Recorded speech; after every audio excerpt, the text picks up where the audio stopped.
사랑하는 시흥동산교회 성도 여러분, 좋은 아침입니다. 긴 겨울에 앙상했던 가지에 따뜻한 햇살이 비추기 시작하니까 곳곳에서 파랗게 새싹이 피어날 준비를 하는 듯합니다. 우리의 움츠러들었던 심령에도 하나님의 빛이 비추어지면 새로운 생명과 권능이 임하게 될 줄 믿습니다. 주님의 빛 앞에 나와서 또 기쁨과 생명이 솟게 되길 주님의 이름으로 축복합니다. 오늘 2021년 3월 25일 목요일 시동을 위한 메시지 지금 시작합니다. 오늘 우리에게 주시는 하나님의 말씀은 누가복음 21장 29절에서 38절까지의 말씀입니다. 누가복음 21장 29절에서 38절의 말씀. 오늘 본문에서 예수님은 앞으로 있을 환난과 마지막 날에 대한 말씀을 이어가시는데요. 이런 비유를 들어주세요. 무화과 나무를 비롯한 모든 나무를 보거라. 나무에 싹이 나면 여름이 가까워오는 줄 당연히 알듯이 앞서 말했던 징조들, 기근과 지진, 전염병이 창궐하고 민족 간의 전쟁이 일어나서 군대에 에워싸이고 포로로 끌려가고 해와 달과 별에 이상한 징조가 생기고 그렇게 누구라도 발견할 수 있는 큰 징조가 나타나거든 마지막 때가 가까워 왔다는 것을 당연히 너희는 알 수 있어야 한다. 이렇게 말씀하고 계신 거예요. 마지막 날이 다가오는 징조가 여기저기 눈에 보이는 가운데에서도 여전히 시집 장가가고 먹고 마시고 주식 투자하고 부동산 투기하고 여전히 세상 것을 마음에 두고 사는 어리석음은 없어야 한다는 것입니다. 매일매일을 요동하거나 동요하지 않고 성실하게 예배자로서의 삶을 살며 마지막 때에는 아무 의미 없을 것들에 대해 마음 뺏기지 않도록 우리가 주의해야 한다는 것이죠. 그리고 32절에 말씀하시기를 내가 진실로 너희에게 말하노니 이 세대가 지나가기 전에 모든 일이 다 이루어지리라.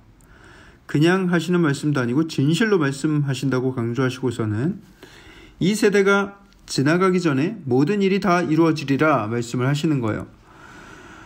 그럼 이 세대라고 하면 예수님 세대를 가리키거나 또는 그 말씀을 듣고 있는 사람들이 살고 있었던 세대를 가리키는 것이겠죠? 그 세대가 지나가려면 말씀이 선포된 후 기껏해야 한 50여 년 정도 후를 이야기하신 것일 텐데 우리가 생각하기에 2000여 년이 지난 지금도 마지막 날이 이르지 않고 있지 않습니까? 그렇다면 예수님이 뭔가 계산을 잘못해서 말씀하신 것인가? 진실이 아닌 것을 진실이라고 하시며 말씀하신 것인가? 많은 논란이 있죠. 실제로 신약 성경 중에 가장 논란이 많았던 구절 중에 하나로 여겨집니다. 저도 다양한 신학자들의 의견을 꼼꼼히 연구해 봤는데 가장 합리적인 설명은 이거였어요. 예수님은 종말을 예언하시는데 그 종말을 언제부터 언제까지 볼 것인가에 대한 관점입니다. 우리는 마지막 때, 종말의 때가 순식간에 수많은 징조가 막 연달아서 파바박 일어나고 그 뒤에 바로 예수님의 재림과 심판이 임할 것으로 생각을 하는데 예수님은 그보다 훨씬 더 긴 관점으로 종말을 말씀하셨을 수 있다는 거예요.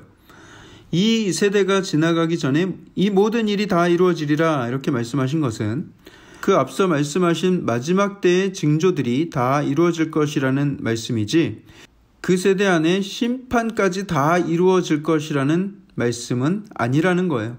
오히려 예수님은 앞서 9절에서도 말씀을 하셨어요. 두려워하지 말라.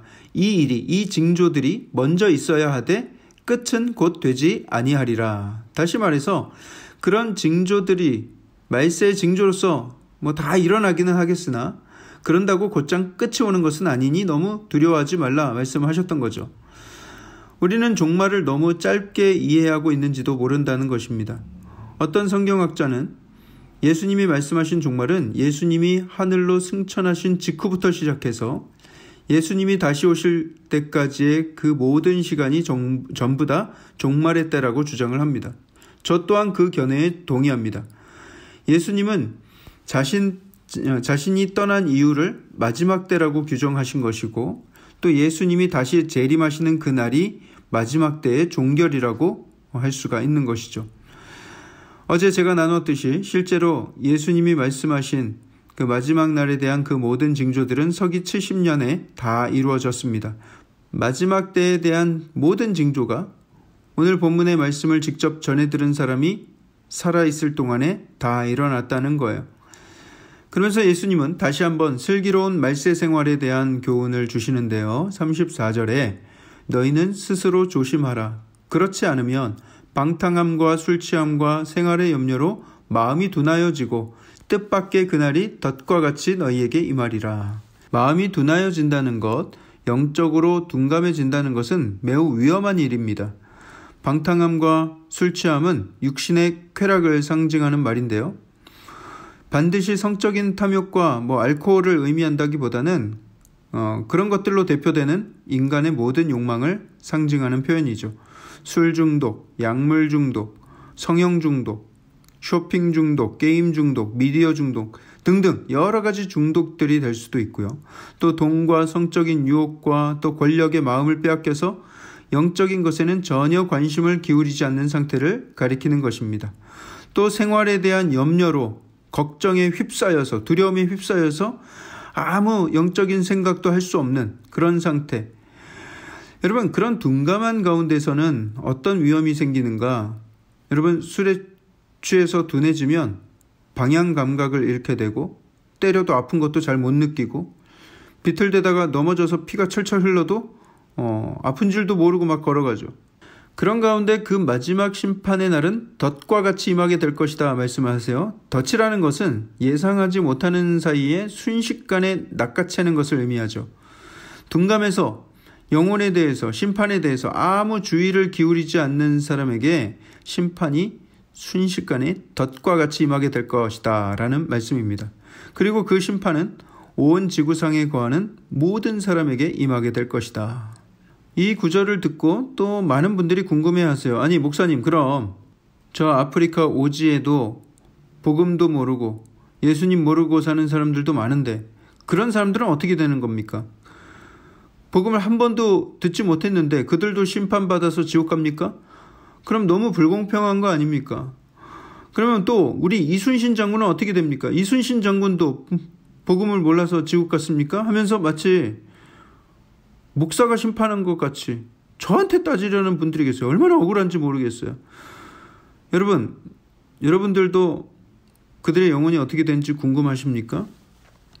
여러분, 우리가 하나님의 심판을 이야기할 때 꼭 기억해야 할 대전제가 있습니다. 그것은 죄 때문에 심판당하는 것이다 라는 거예요. 구원의 기회가 주어지지 않았기 때문에, 복음을 들을 기회가 없었기 때문에 심판당하는 것이 아니라 죄 때문에 심판을 당하는 것입니다. 우리 또한 복음이 우리에게 전해지지 않았다면 당연히 나의 죄값으로 인해서 심판을 받아야 마땅했죠. 하지만 유럽에서, 미국에서 선교사님들이 목숨 걸고 이 조선 땅에 복음을 전했고 이 땅에 교회가 곳곳에 세워지고 부흥하게 되고 또 그 복음이 전해져서 이 시대에 살고 있는 나에게 그 감격의 복음이 전해지게 되었고 성령께서 내 마음을 감동해 믿게 된 것입니다. 그것이 기적이고 그것이 은혜이지, 여러분, 죄를 심판받는 것이 뭐가 이상합니까? 오늘 예수님은 말씀하세요. 내가 그 마지막 때에 그 날에 있을 징조에 대해서 너희한테 알려주었으니 너희는 장차 올 이 모든 일을 능히 피하고 내 앞에 서도록 항상 기도하며 깨어있으라. 깨어있으라. 너무 감사해요. 저는 오늘 이 말씀이 너무 감사한 말씀인 것 같아요. 왜냐하면 다음 주가 우리 고난주간 특별 새벽 기도회가 있는 주간인데 너무나도 시의적절한 말씀 아닙니까? 깨어있으라. 38절도 보세요. 모든 백성이 그 말씀을 들으려고 이른 아침에 새벽에 성전에 나아가더라. 할렐루야. 새벽 기도하러 성전에 나아가더라. 사랑하는 성도 여러분, 예수님이 죽음을 앞두고 사랑하는 백성들에게 이렇게까지 구체적으로 마지막 때에 있을 일에 대해서 알려주셨고 또 안심을 시켜주신 거예요. 예수님 말씀대로 깨어 기도하며 살아간다면 예수님의 구원을 얻지 못할 자는 한 사람도 없을 줄 믿습니다.